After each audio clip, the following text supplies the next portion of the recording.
Hi everybody, and welcome back to How Not to Visualize Data Season 1. Today's contribution comes from salary.com and is a great chance to talk about how crucial it is to be honest with data viz, or maybe how not to be honest with data viz and why that's a big problem.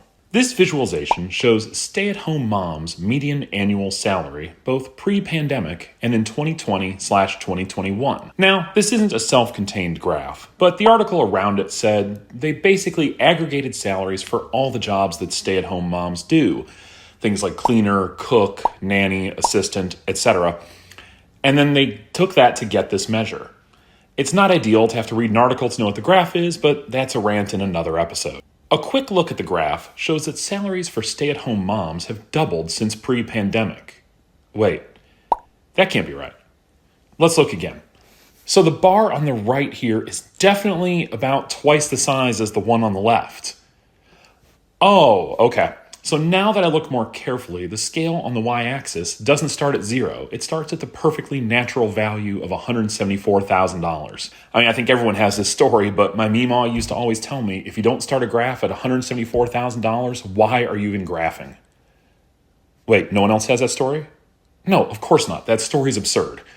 This graph clearly picked a starting value a little below the pre-pandemic value, then picked an ending value a little above the 2020/2021 value and went from there.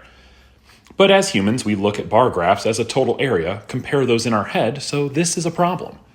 Instead of seeing this as a 3.5% gap between the two, which is the actual number, it looks like about a 100% jump. This is a problem, and I'm going to say it's misleading, on the verge of being dishonest.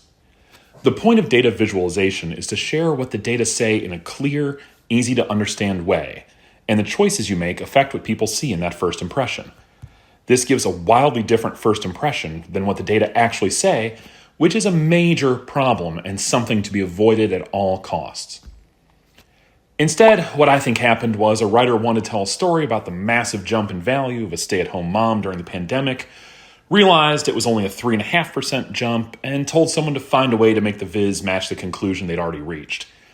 And the bad viz takes away from what I think the important point actually is. Household labor is undervalued and undercompensated, which people should talk about, but instead I'm spending this episode talking about this, which is unfortunate. Whenever you're building a graph, the principal idea here is to be honest with what you're showing.